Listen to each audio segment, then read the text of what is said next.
Radio Nigeria, uplifting the people and uniting the nation.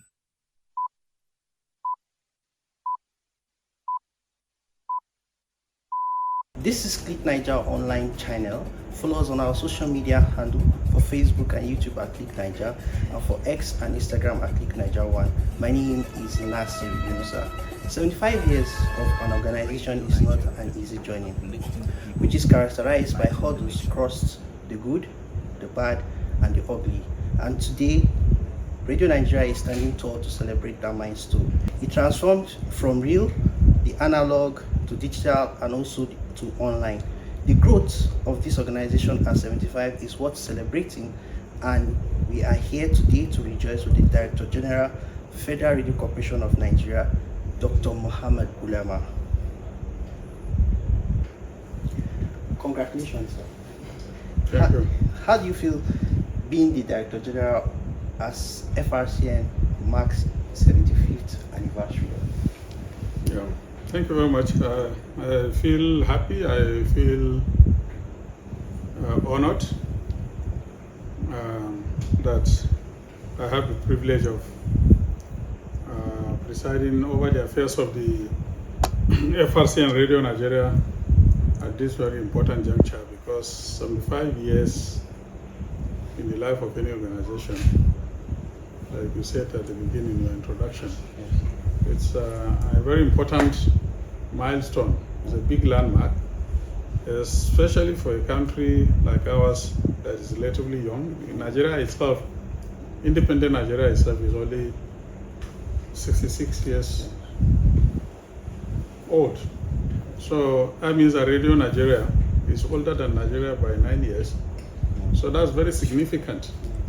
You know, so in 1951, as you might know, it started as National Broadcasting Service, metamorphosed into Nigerian Broadcasting Corporation, Nigerian Broadcasting Corporation in 1957, and then ultimately into FRC in 1978. So it's been a very long journey, and as you can see, there have been an array of Director Generals, numbering more than a dozen. And so, in fact, nearly 2 dozen now. So I feel proud and elated that I am here today. Thank you, sir. Despite the deregulation of the broadcast industry, what do you think set FRCN apart from other radio stations? Yeah, okay. Now, before the deregulation, of course, we had a virtual monopoly. Us and state broadcasting services. We had a virtual monopoly of the airwaves. But I think in the mid-90s or so, the regulation policy was introduced by the federal government, and that has resulted today in so many private radio stations coming up all over the country. That, of course, has brought its own challenges to both Radio Nigeria and the state-owned broadcasting service stations. Nevertheless, Radio Nigeria still remains relevant because our major niche is that we have a network that nobody has. First of all, we are the only radio organization in the country that has at least one radio station, at least one FM station in every state of the federation, including the Federal Capital Territory. And then we also broadcast in medium and shortwave. We also give medium and shortwave radio service. But like I said, I think our most important niche is the fact that we have a network. We have a network service where all these stations come on at the same time. So that sets us apart from anybody. And then one thing that people don't realize, no radio station comes near us in terms of the aggregate of experience, the pool of experienced staff that we have in Radio Nigeria. We have people who are very experienced. Even the veterans who have left, they still come and contribute their quota to the running of Radio Nigeria. So these are the main factors that set us apart from, our network reach, the fact that we are present in every state of the federation, the fact that we do medium and shortwave services, and then the fact that we have a pool of staff that nobody can compare even closely to. Yes, which brings me to my next question. Yeah. Now, Radio Nigeria has maintained a robust broadcasting culture by putting national issues on its discourse on a daily basis. Now, how does it intend to keep this pace with other high-flying stations considering regional FRCN size and infrastructure requirements?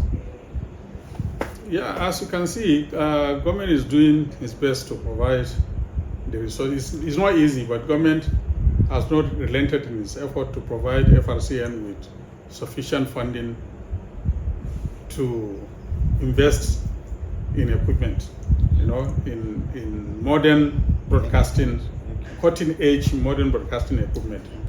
Over the years, FRCN has suffered many years of neglect, of underfunding, but I think things are beginning to improve, especially in the last couple of years or so, as you can see from the evidence all over the place.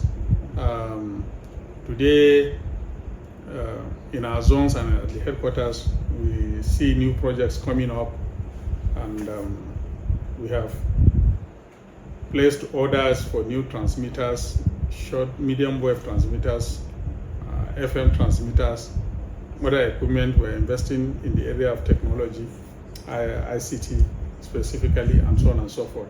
So by the time we have all this in places, obviously Radio Nigeria will be repositioned to provide the kind of broadcasting services that Nigerians expect Radio Nigeria to provide, FRCN to provide across the board. So I think things will definitely only get for the better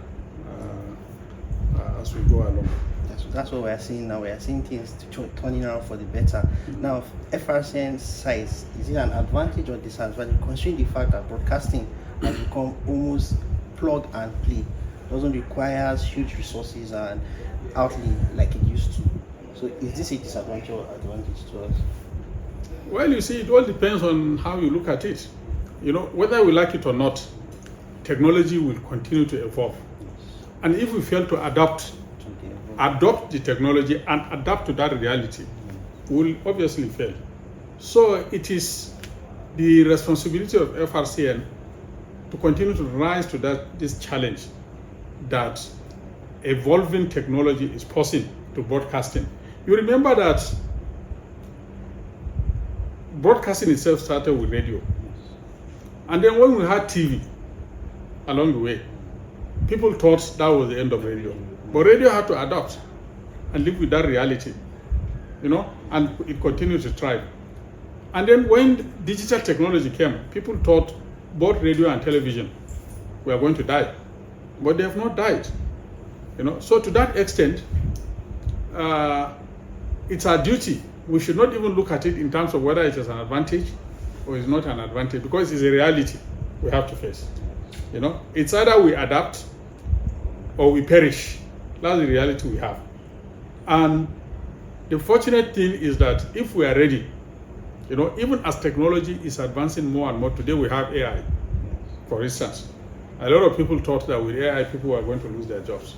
But it's up to us, actually. It's up to us as broadcasters. It's up to us as scientists, as content creators, to take up the challenge that, for instance, AI is posing to broadcasting, and suit it for our own purpose. So in Radio Nigeria, we are taking that challenge seriously.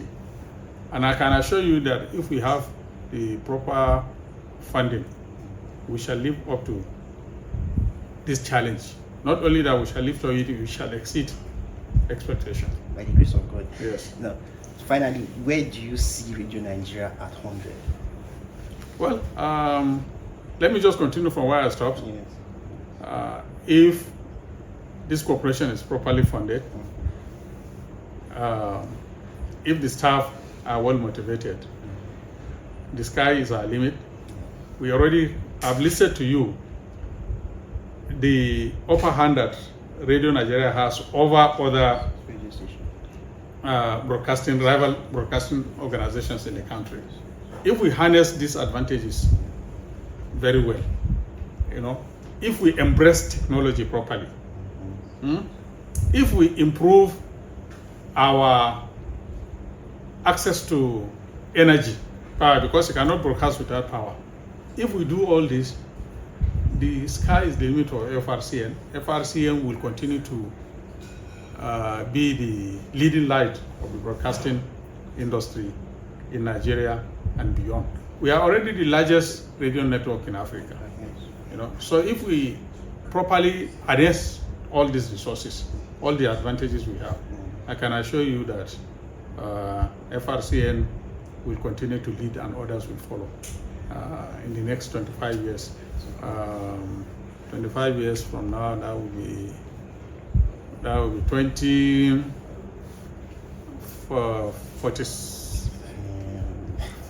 51 or so. Yes, sir. Yes. 51. 2051. Yes, sir. Yeah. Thank you very much, the DG FRCN, Dr. Mohammed Bulama, for your time. Stay tuned to Click Nigeria and always follow us to listen for more enlightenment. Thank you. Thank you very much. Thank you, sir.